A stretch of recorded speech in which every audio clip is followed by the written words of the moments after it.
12대의 수레에는 같은 물건이 실리지 않았다. 앞에 4대에는 보리와 조를 실었다. 다음 세대에는 소금과 말먹이, 그 뒤 2대에는 약재와 겨울옷을 올렸다. 나머지 세대에는 빈자루와 밧줄, 바퀴축과 수리도구가 들어갔다. 굽는 귀군에 빈자루부터 보낸다니 수레꾼들이 수군거렸다. 진삼은 마지막 수레의 밧줄을 직접 당겨보며 말했다. 돌아올 때까지 빈 수레로 두면 다음 길이 또 끊깁니다. 귀군에서 가죽과 수리한 농기구를 싣고 오십시오. 갈 때도 품삯을 받고 올 때도 받아야 이 길이 오래갑니다.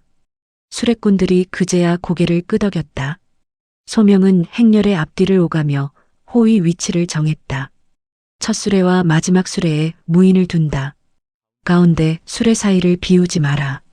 습격을 받으면 곡식보다 사람을 먼저 안쪽으로 모아.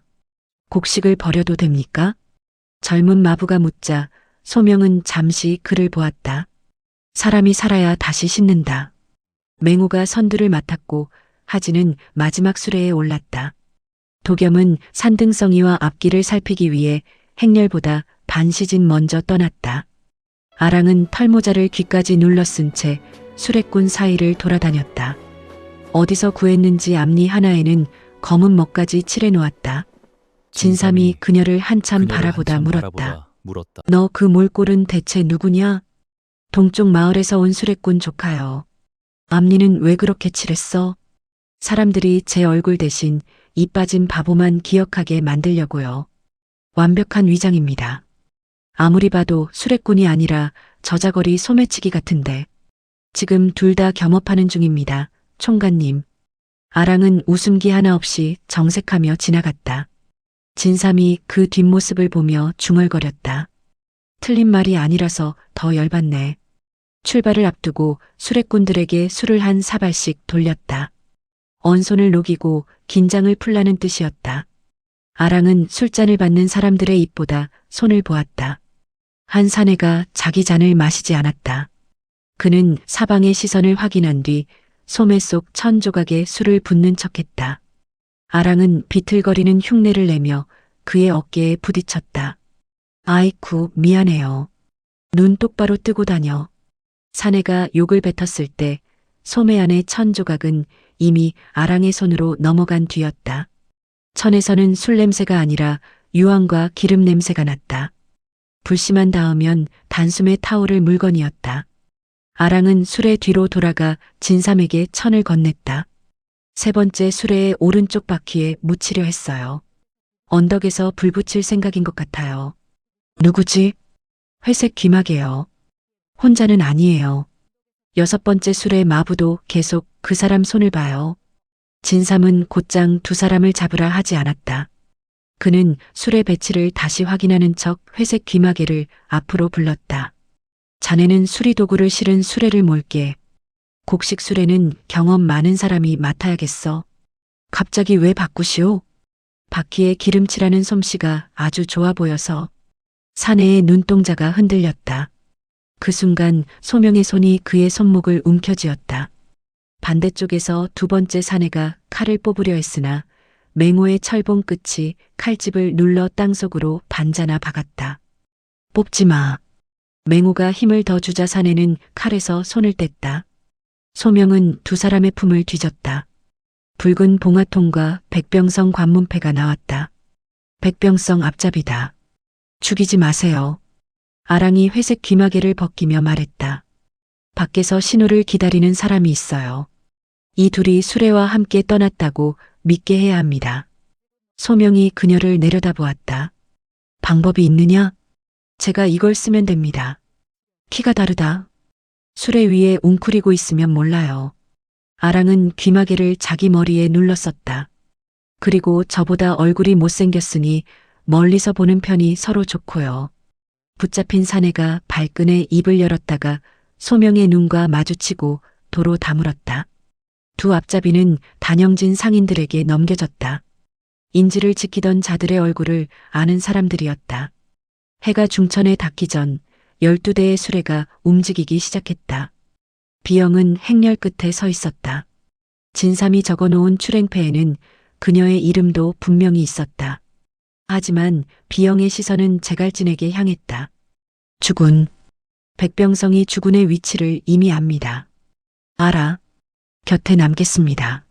아니, 너는 수레로 가라. 비영의 얼굴은 변하지 않았다. 다만 출행패를 쥔 손가락에 힘이 조금 들어갔다. 이유를 여쭈어도 되겠습니까? 나한테 오는 놈은 내가 죽이면 돼. 제갈진은 굶주린 사람들에게 갈 곡식 수레를 보았다. 하지만 저걸 지키면서 싸우는 건 혼자 못해. 사람들이 달아날 길을 봐야 하고 숨어서 불 붙이는 놈도 찾아야 하니까. 비영은 한 호흡 동안 말이 없었다. 명에 따르겠습니다. 제갈진이 작은 봉화통 하나를 건넸다. 이건 내 판단으로서 소명한테 묻지 말고. 비영은 봉화통을 두 손으로 받았다.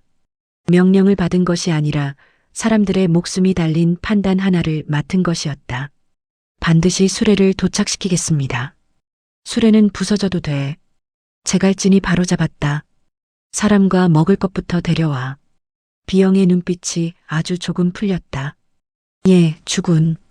배가리는 제갈진의 옆에서 그 대화를 듣고 있었다. 두 사람은 서광필의 눈을 단영진에 묶어두기 위해 한 시즌 늦게 출발할 예정이었다. 비영 소절을 먼저 보내서 마음에 걸리오? 걸리오. 내가 곁에 있는데도? 제갈진은 배가린을 보았다. 도사님도 걱정돼요. 한 사람이 곁에 있다고 다른 사람 걱정이 없어지는 것은 아니니까. 배가리는 잠시 그의 표정을 살폈다. 이번 대답은 나쁘지 않았소. 더 묻지는 않았다. 대신 수레를 향해 손을 들었다. 소명이 출발 신호를 내렸다. 12대의 바퀴가 동시에 눈을 눌렀다. 첫 수레가 관도를 피해 작은 장터길로 들어갔고 뒤따르는 수레들은 앞바퀴가 낸 자국을 정확히 밟았다. 마지막 수레가 단영진을 벗어날 때까지 어느 바퀴에도 불은 붙지 않았다. 제갈진과 배가리는 빈 수레 둘을 서쪽 관도로 내보내 서광필의 감시를 붙잡아 두었다. 한 시즌 뒤 두 사람은 말을 달려 청석촌으로 향한 본대에 합류했다. 그러나 북쪽 능선에서 행렬을 지켜보던 그림자 하나가 먼저 말머리를 돌렸다. 회색 귀마개를 쓴 아랑은 수레 위에 몸을 낮춘 채 그 움직임을 놓치지 않았다. 총관님, 왜? 미끼를 물었어요. 진삼은 주판을 품 안에 넣었다. 그럼 이제 돈값을 받아야지. 12대의 수레는 해가 서쪽으로 기울기 전에 청석촌에 닿았다. 마을의 굴뚝에서는 연기가 나지 않았다. 우물가의 두레박은 얼음 속에 반쯤 잠겼고 집집마다 문이 열려 있는데도 사람, 그림자 하나 보이지 않았다. 소명은 손을 들어 행렬을 세웠다. 수레 사이를 벌리지 마라. 안으로 들어가기 전까지 말에서 내리지 말고. 맹호가 선두수레에서 뛰어내렸다. 눈 위에는 새 발자국이 없었다. 빈 마을이라면 남아있어야 할 게 짖는 소리도 들리지 않았다. 굶어 죽은 가축이나 버려진 짐승의 흔적조차 없었다. 잠시 뒤 능선을 살피던 도겸이 내려왔다. 사람들은 북쪽 숲으로 갔습니다. 사흘 전쯤입니다. 쫓긴 흔적은 없습니다. 하지만 짐도 거의 들고 가지 않았습니다. 스스로 떠났으나 떠날 준비는 하지 못한 사람들. 맹호는 가장 가까운 집의 문을 밀었다. 화덕에는 식은 재가 남아 있었다. 항아리 바닥에는 족껍질 몇 개가 붙었고 벽의 나무 못에는 아이의 겨울옷 한 벌이 걸려 있었다. 옷소매에는 어제 묻은 듯한 진을까지 말라 있었다. 떠날 채비를 하고 비운 집이 아니었다. 맹호는 화덕 앞에 쪼그려 앉아 철봉 끝으로 재를 헤쳤다. 검게 탄 흙덩이 사이에서 하얀 가루가 드러났다. 그는 손가락으로 가루를 문지른 뒤 냄새를 맡았다. 석회입니다. 아랑이 문 밖에서 물었다. 화덕에 석회를 왜 뿌려요? 맹호는 대답하지 않았다. 어린 시절의 겨울 냄새가 코끝에 되살아났다. 그의 고향에서 곡식이 사라졌던 해 관아 아전들은 빈 창고 바닥에 석회를 뿌렸다. 벌레가 생겨 구율미를 전부 버렸다는 흔적을 만들기 위해서였다. 그러나 곡식은 버려진 것이 아니었다. 바닥 아래에 숨겨져 있었다. 그의 맹호의 어머니는 보리 한 줌을 얻으려고 관아 앞에서 사흘을 기다렸다. 아버지는 창고를 지키던 군졸에게 맞아 돌아온 뒤 다시 일어나지 못했다. 맹호는 기억을 밀어내듯 손을 털고 일어났다. 마을 가운데에는 공동 창고가 있었다. 문에는 단영진 관아의 붉은 봉인이 붙어 있었다. 아랑이 봉인에 적힌 글을 읽었다. 구율미를 모두 나누어 주었으니 함부로 열지 말라. 그녀가 코를 찡그렸다. 거짓말 같아요. 거짓말이다. 맹호의 대답에는 망설임이 없었다. 소명이 그를 바라보았다. 확실하냐? 구율미가 정말 없었다면 석회로 흔적을 꾸밀 이유도 없습니다. 맹호는 봉인을 뜯고 철봉 끝으로 바닥 널판을 차례로 두드렸다. 세 번째 널판 아래에서 속이 찬 두num이 났다. 철봉을 틈에 넣고 힘껏 젖히자 널판이 뽑혔다. 차가운 공기 속으로 오래 갇혀있던 곡물 냄새가 솟구쳤다. 바닥 밑에는 자루가 층층이 쌓여 있었다. 조와 수수, 콩과 소금까지 있었다. 청석촌 사람들이 한 달은 먹을 양이었다. 진삼이 구덩이 안을 내려다보며 눈을 가늘게 떴다. 이걸 숨겨놓고 사람들을 쫓아냈군요. 자루마다 둥근 태 안에 까마귀 발 3개가 찍혀 있었다. 표식을 본 맹호의 손이 멎었다. 오탁? 제갈진이 물었다. 아는 놈이냐? 제 고향의 백읍관이었습니다. 맹호는 자루 귀퉁이에 작은 칼집 모양을 가리켰다. 자기 몫에는 늘 이 표시를 남겼습니다. 관아 곡식을 빼돌려도 어느 창고 것이 자기 물건인지 알아야 한다고 했습니다. 배가린이 봉인 조각을 발끝으로 뒤집었다. 죽은 자라고 하지 않았소? 그의 겨울 도망쳤다고 들었습니다. 맹호의 굵은 손이 천천히 주먹을 쥐었다가 다시 펴졌다. 지금은 백병성의 백읍관이 된 모양입니다. 구덩이 한쪽에는 얇은 나무패도 떨어져 있었다. 북쪽 물목창고에 출입해였다. 적힌 날짜는 이틀 뒤였고 수량은 청석촌에 숨긴 곡식의 10배였다. 진삼이 패를 집어들었다. 사람들을 굶겨 마을을 비운 다음 구율미를 자기 창고로 옮길 생각입니다. 소명은 곧장 북쪽 숲으로 사람을 보내려 했다. 맹호가 먼저 나섰다. 제가 가겠습니다. 오탁을 쫓으려는 것이냐? 마을 사람들을 데려오려는 겁니다. 맹호는 바닥 아래 가득한 곡식 자루를 보았다. 그자가 살아있다면 도망가지 않습니다. 훔친 곡식을 두고 가는 자가 아니니까요. 제갈지는 맹호의 얼굴을 한번 보고 고개를 끄덕였다. 도겸이랑 같이 가라. 사람부터 데려오고. 예, 스승님. 두 사람이 숲으로 들어간 뒤 남은 사람들은 창고의 봉인을 완전히 뜯고 집집마다 화덕부터 살렸다. 배가리는 마을 어귀를 지켰다. 비영은 지붕 위로 올라가 들리지 않는 발소리까지 세웠다. 진삼은 수레의 곡식을 내리지 않았다. 대신 바닥 아래 자루를 꺼내 빈집문 앞마다 한 대씩 놓았다. 아랑이 물었다. 우리 곡식은 왜 안 풀어? 이건 원래 이 사람들 몫이야. 빼앗긴 것부터 돌려주고 우리 물건은 필요한 만큼 거래해야지. 진삼 오빠가 가끔 맞는 말을 하면 어색하다니까. 가끔이라니? 아랑은 마을 어귀로 고개를 돌렸다. 지금은 망보는 중이라 나중에 대답할게. 진삼이 따지려는 순간 북쪽 숲에서 아이 울음이 들렸다. 맹호와 도겸이 사람들을 데리고 돌아왔다. 20명이 조금 넘었다. 절반은 노인과 아이였고 남은 어른들은 낙과 나무 몽둥이를 손에 쥐고 있었다. 그들은 자기 집 앞에 놓인 곡식부터 보았다. 한 노파가 떨리는 손으로 맹호의 팔을 붙잡았다. 창고에 정말 있었나? 예. 어르신. 백읍관이 다 나누어 주었다고 했는데 바닥 아래 숨겼습니다. 노파는 울지 않았다. 얼어붙은 얼굴로 공동 창고를 돌아보았다. 울음보다 먼저 분노가 들어찬 눈이었다. 바로 그때 마을 남쪽 빈집에서 말 한 필이 튀어나왔다. 숨어있던 감시자였다. 도겸이 활을 들었으나 곧장 놓지는 않았다. 말 위의 사내가 등에 곡식 자루를 묶고 있었고 자루 한쪽에는 붉은 천이 매어 있었다. 신호입니다. 비영이 지붕에서 내려오며 말했다. 무슨 신호지? 청야객잔 사람들이 구율미를 훔쳤다는 신호입니다.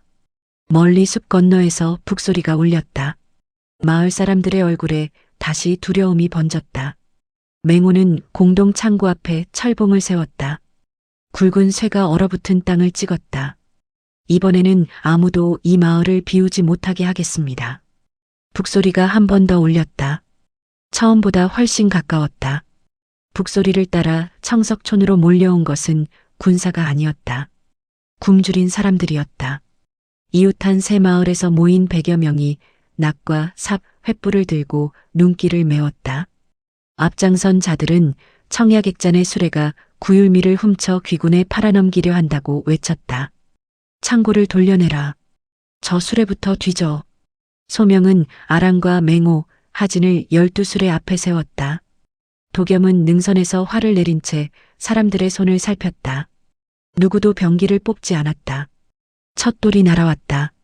맹호가 한 걸음 앞으로 나서자 돌은 그의 어깨에 부딪혔다. 두 번째는 가슴을 때렸다. 그는 철봉을 세운 채 피하지 않았다. 비켜! 앞줄의 늙은 농부가 가까이 다가와 다시 돌을 던졌다. 모난 돌이 맹호의 이마를 찢었다. 피가 눈썹을 타고 흘렀다. 맹호는 손등으로 피만 훔쳤다. 창고 안을 먼저 보십시오. 내 놈들이 넣어둔 곡식이겠지. 자루 밑을 보시면 어느 마을에서 거둔 것인지 적혀 있습니다. 농부의 손에 또 다른 돌이 들렸다. 군중 뒤에서 날카로운 목소리가 터졌다. 말로 속이지 마라. 천례각이 귀군과 짜고 북부의 곡식을 쓸어간다. 흔들리던 사람들이 다시 앞으로 밀려왔다. 배가리는 목소리가 난 곳을 바라보았다. 굶은 사람들 틈에 털옷이 지나치게 깨끗한 산에 셋이 섞여 있었다. 얼굴에는 흙을 묻혔지만 검지와 엄지 사이의 굳은 살은 가리지 못했다. 칼을 잡는 손이었다. 배가리는 검자루에 얹었던 손을 천천히 내렸다. 지금 검을 뽑으면 굶은 사람들은 사내들의 손이 아니라 매화검만 볼 터였다. 그녀는 빈손으로 군중 앞으로 나갔다. 대표한 사람만 나오시오. 당신이 누구기에 대표를 부르나? 화산파 제자 배가린이요. 매화선자의 이름을 알아들은 사람들이 술렁였다. 배가리는 양손을 보이듯 소매를 걷었다. 내 검은 아직 칼집에 있어. 그대들도 돌을 잠시 내려놓고 창고 바닥을 함께 확인합시다. 우리가 거짓말했다면 수레 12대를 모두 남겨두고 떠나겠소. 말뿐인 약속을 어떻게 믿소? 믿으라 하지 않겠소. 눈으로 보고 결정하시오. 앞줄의 늙은 농부가 한참 망설이다 손에 돌을 내려놓았다. 진삼은 그와 청석촌 노파, 다른 마을의 대표들을 창고로 데려갔다. 바닥 아래 자루의 표식과 수량을 직접 확인하게 했다. 그들이 창고 안으로 들어가는 동안 진삼은 수레 뒤에서 나무패 묶음을 꺼냈다. 그 패에는 소유권이 아니라 해야 할 일과 품삯이 적혀 있었다. 얼음을 깰 사람, 말을 돌볼 사람, 무너진 다리를 고칠 사람, 빈집에 굴뚝을 다시 피울 사람. 진삼이 자루 하나를 내려 작은 대로 곡식을 나누었다. 곡식을 공짜로 던져주면 오늘은 먹습니다.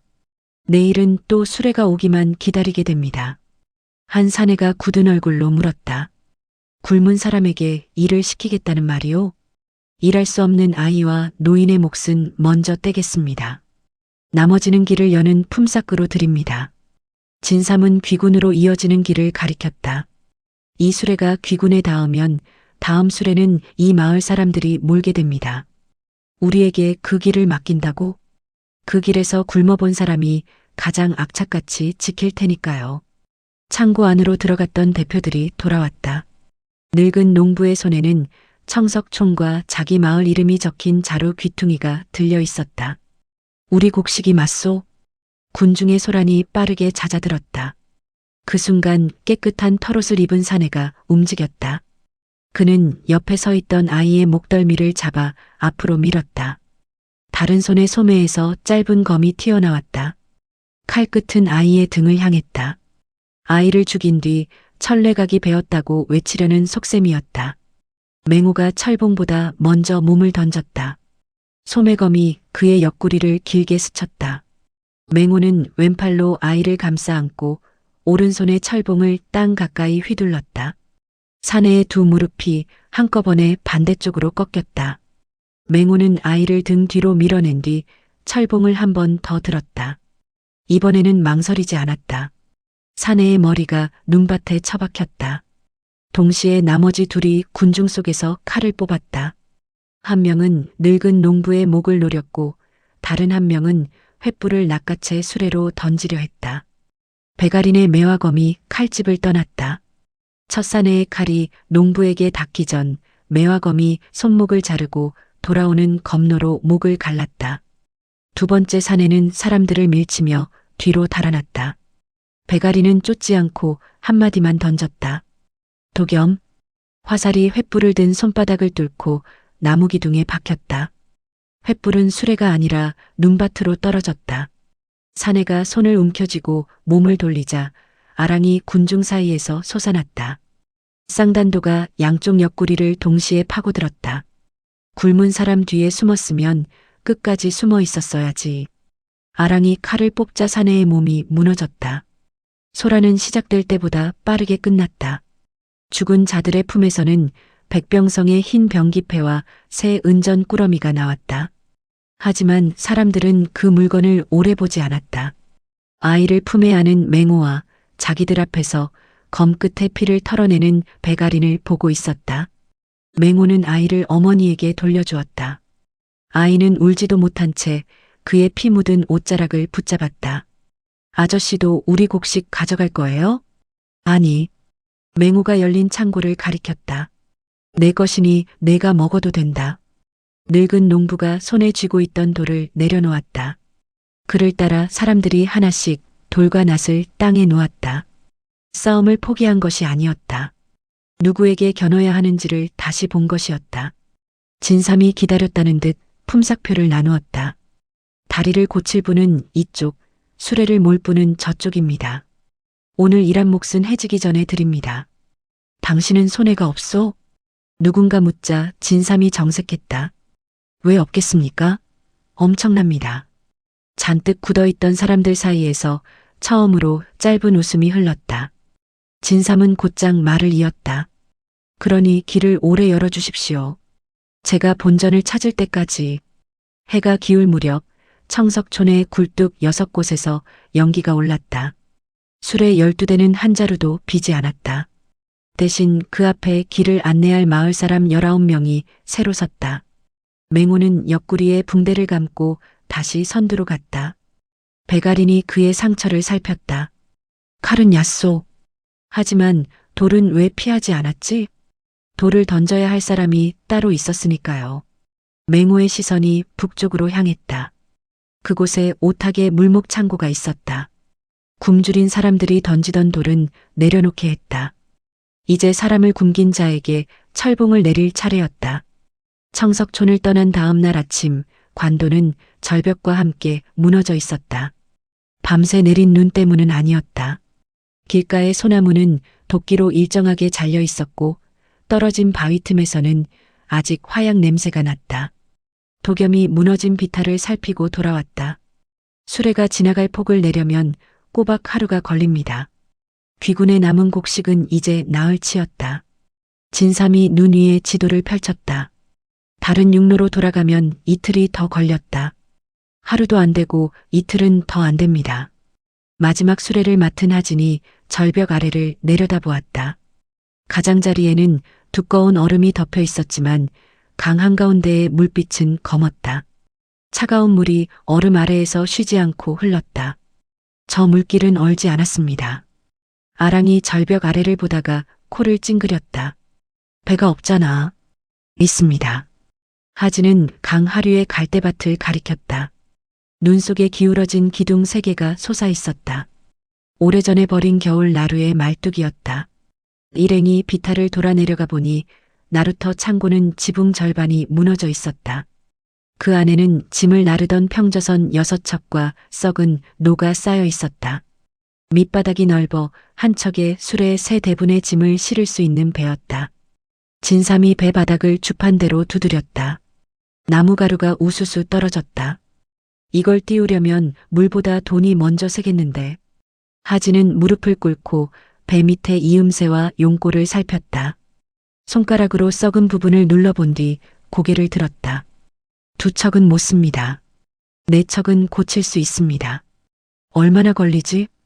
반 시즌이면 물에 띄울 수 있습니다. 짐은 네 척에 나누고 빈 수레는 무너진 비탈 아래에 옛길로 보내면 됩니다. 하류에서 다시 만날 수 있습니다. 소명이 갈대밭 너머를 살폈다. 아직 갈 수 있는 길이 남아 있어? 하진은 장창으로 강가의 얼음을 깨뜨렸다. 흰 얼음 아래에서 굵은 밧줄 꼬리 하나가 모습을 드러냈다. 나루를 버렸어도 물길은 사라지지 않습니다. 마을 사람과 수레꾼들이 곧바로 움직였다. 진삼이 가져온 예비 널판과 송진으로 배의 틈을 메웠다. 곡식과 소금, 약재를 네 척에 나누어 싣고 무게가 한쪽으로 쏠리지 않게 자루를 다시 묶었다. 바퀴축과 빈자루만 남긴 수레 12대는 맹호와 소명이 이끌고 옛길로 향했다. 하진은 배마다 사람 수와 자루 무게를 직접 맞췄다. 첫 배에는 배가린과 도겸, 두 번째에는 제갈진과 진삼, 세 번째에는 비영과 아랑이 올랐다. 하진은 가장 뒤에 배 뱃머리에 섰다. 강 가운데로 가지 마십시오. 오른쪽 갈대밭을 따라갑니다. 늙은 나루꾼이 놀라 물었다. 가운데가 깊어서 안전하지 않소? 지금은 물보다 얼음이 위험합니다. 위에서 얼음을 깨면 깊은 곳부터 휩쓸립니다. 배 네 척이 갈대 사이에 검은 물로 미끄러져 들어갔다. 반리쯤 내려갔을 때 상류에서 둔탁한 굉음이 터졌다. 강을 덮고 있던 얼음판이 가운데부터 갈라졌다. 숨겨둔 화약이 터진 것이었다. 집채만 한 얼음 조각들이 검은 물을 타고 밀려왔다. 부딪힐 때마다 얼음길이 갈리는 소리가 절벽 사이를 울렸다. 나루꾼들이 놀라 노를 놓칠 뻔했다. 오른쪽으로 붙이십시오. 하진이 외치며 배 밖으로 뛰어내렸다. 물이 허벅지까지 차올랐다. 젖은 바짓단이 순식간에 얼어붙었지만 그는 창대를 강바닥에 박아 마지막 배의 머리를 돌렸다. 첫 얼음판이 배전을 스치며 나무를 긁었다. 두 번째는 하진이 창 끝으로 갈라 옆 물살로 흘려보냈다. 바로 그때 갈대밭 뒤에서 검은 배 세 척이 나타났다. 쇠갈고리와 도끼를 든 수적들이었다. 얼음 사이의 물길을 알고 있는 자들은 가장 느린 마지막 배를 양쪽에서 에워쌌다. 곡식만 버리면 목숨은 살려주마. 하진이 물에서 솟구쳐 뱃머리에 내려섰다. 거짓말입니다. 창끝이 날아든 갈고리줄을 먼저 끊었다. 수적 하나가 도끼를 내리찍었다. 하진은 창대를 짧게 잡아 도끼날을 흘린 뒤 몸을 반바퀴 돌렸다. 회전하는 창끝이 사내의 목을 관통했다. 창이 빠지자 피가 찬물 위로 길게 번졌다. 다른 배의 수적들이 활을 들었다. 도겸의 화살이 먼저 날았다. 활을 겨누던 세 사람의 어깨와 목이 뚫렸고 몸들이 서로 다른 배전에서 물로 떨어졌다. 배가리는 첫 배의 난간을 밟아 공중으로 날아올랐다. 떠내려오는 얼음판 하나를 발끝으로 짚고 마지막 배까지 건넜다. 매화검이 두 줄기 은빛을 그었다. 배를 당기던 쇠갈고리 둘이 잘려 물속으로 가라앉았다. 두 번째 배 옆으로 적선 하나가 바짝 붙었다. 진삼이 제갈진의 등 뒤로 물러났다. 주군, 이번에는 배를 부수지 마십시오. 곡식도 같이 가라앉습니다. 사람만 부수면 되지. 표현은 무섭지만 정확합니다. 제갈진이 귀찮다는 듯 손을 한번 휘저었다. 적선 위 수적 6이 병기에 손도 대지 못하고 한꺼번에 뒤로 날아갔다. 사람만 물에 처박혔고 배는 멀쩡히 떠 있었다.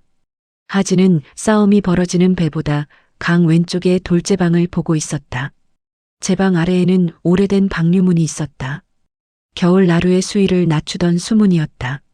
아랑 사저, 세 번째 말뚝의 밧줄을 끊어주십시오. 아랑이 난간을 차고 밧줄 위로 올라섰다. 얼어붙은 줄을 달리던 단도가 한 번 번쩍였다. 하진은 숨은 손잡이에 창대를 걸고 온몸으로 눌렀다. 얼어붙었던 문이 조금씩 열렸다. 강물이 옆수로로 빠지면서 수위가 빠르게 낮아졌다. 갈대밭 아래 감춰졌던 누런 모래톱이 모습을 드러냈다.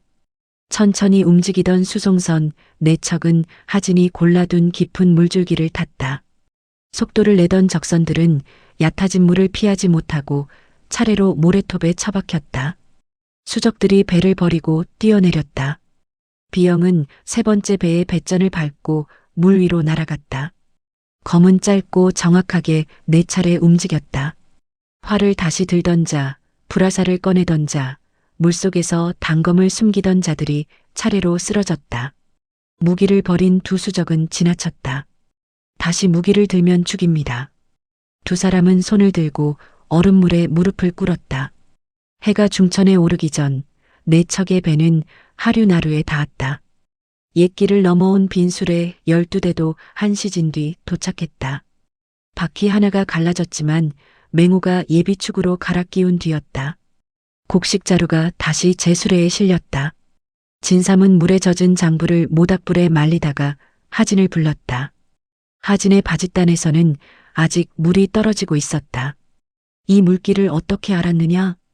어릴 때 뱃사공들이 얼음 및 물소리를 듣는 것을 배웠습니다. 이 강에는 처음 왔잖아.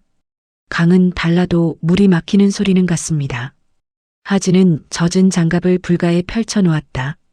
수문을 고치고 나룻꾼을 두면 다음부터도 쓸 수 있습니다. 관도가 막혀도 겨울에는 이 길로 갈 수 있습니다. 진삼은 주파나를 하나씩 튕겼다. 배 네척 수리비, 수문 수리비, 나룻꾼 품삯.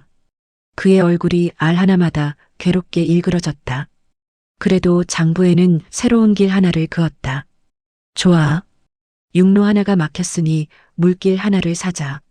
그날부터 무너진 관도 아래에 버려진 나루에는 다시 밧줄이 걸렸다. 막힌 길을 돌아간 것이 아니었다. 하진의 창이 겨울에도 얼지 않는 새 길을 찾아낸 것이었다. 셋째 날 오후 귀군 골짜기를 반나절 앞둔 길에 통나무 벽이 나타났다. 백병성이 세운 것은 아니었다. 차단목 위에는 해지고 구멍난 귀군 깃발이 걸려 있었다. 갑옷을 제대로 갖춘 병사는 절반도 되지 않았다. 나머지는 무명옷 위에 가죽 조각을 두르고 창과 농기구를 들었다. 차단목 뒤에는 수레를 기다리다 지친 가족들이 모여 있었다. 마른 기침과 아이 우는 소리가 찬바람에 섞여 들렸다.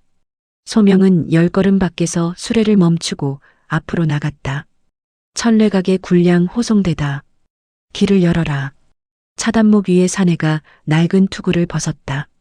관자놀이가 희끗한 귀군 부장 염태국이었다. 굴량이라면 이곳에 내려놓고 가시오. 귀군 진영까지 보낼 물자다. 진영에는 아직 장수와 소치 있지. 염태국은 자기 뒤에 사람들을 가리켰다. 여기에는 사흘째 죽 한술 못 먹은 가족들이 있어. 그가 손을 들자 통나무 위의 창들이 일제히 아래로 향했다. 12대를 전부 내놓으면 사람은 보내주겠소. 수레꾼들 사이에 동요가 번졌다. 말들도 창끝을 보고 발굽으로 눈을 긁었다. 맹호가 첫 술에 앞으로 나섰다. 소명은 대검을 뽑지 않은 채 물었다. 백기군사의 명이냐? 그분은 아직도 군율과 약속을 말하지. 빈솥 앞에서 말이오. 염태국의 목소리가 갈라졌다.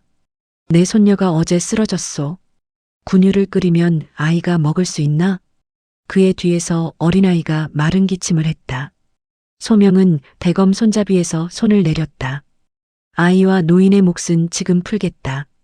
나머지는 진영에서 정한 순서대로 나눠야 한다.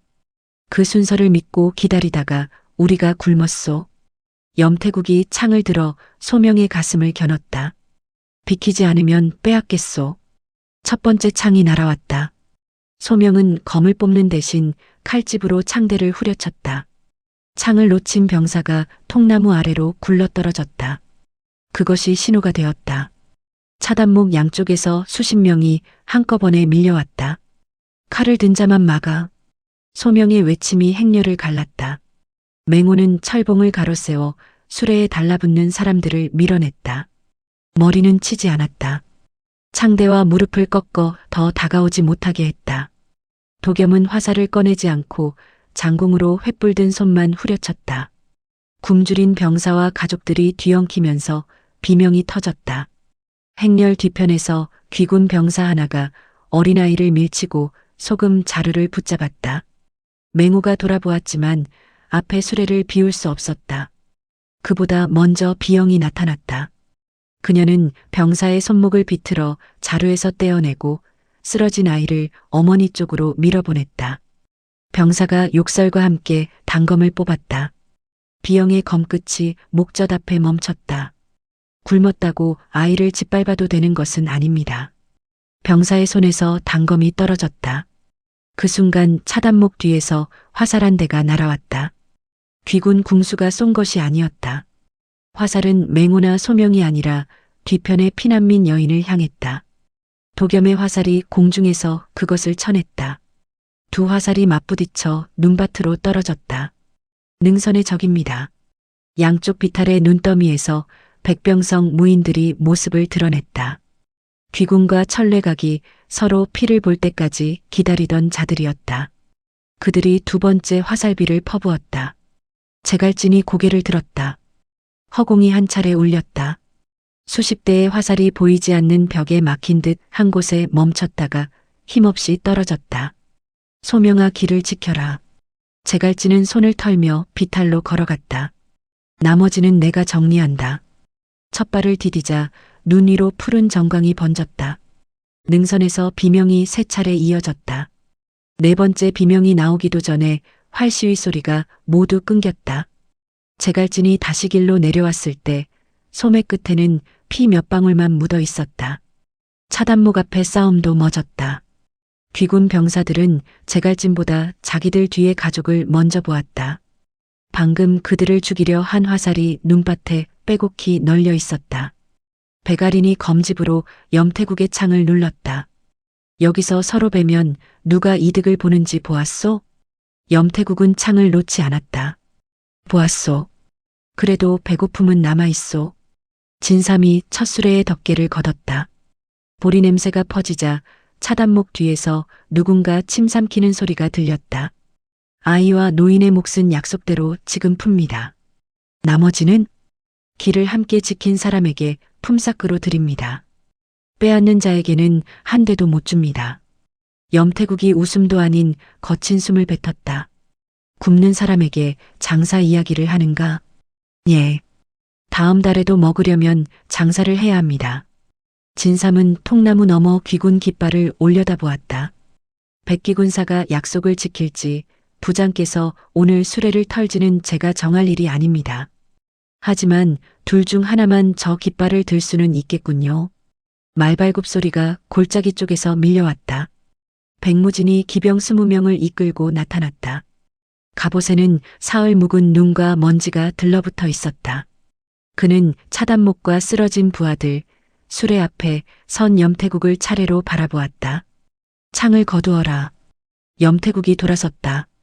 귀군사, 이제 명령으로는 배가 차지 않습니다. 알고 있다. 그러면 비켜서시오. 오늘만큼은 내가 이들을 먹이겠소. 백무진의 장창이 천천히 내려왔다. 뒤따라온 기병들이 서로 눈치를 보며 병기를 고쳐 잡았다. 제갈진이 두 사람 사이로 걸어왔다. 백무진, 말하시오. 저 수레를 받으려면 하나를 골라. 제갈진은 차단목 뒤에서 서로를 부축하는 가족들을 가리켰다. 네 사람들을 길을 지키는 사람으로 둘지, 또 팔아서 끼니를 이을 사람으로 둘지. 백무진의 얼굴이 굳었다. 그는 이미 한 번 굶주린 부하를 백병성에 넘긴 적이 있었다. 다시는 그러지 않겠다는 약속은 바로 오늘 같은 날 값을 요구했다. 염태국이 갈라진 목소리로 불렀다. 귀군사. 백무진은 바로 대답하지 않았다. 붉은 해가 산 아래로 내려가면서 두 사람의 그림자가 같은 귀군 깃발 밑에서 길게 겹쳤다.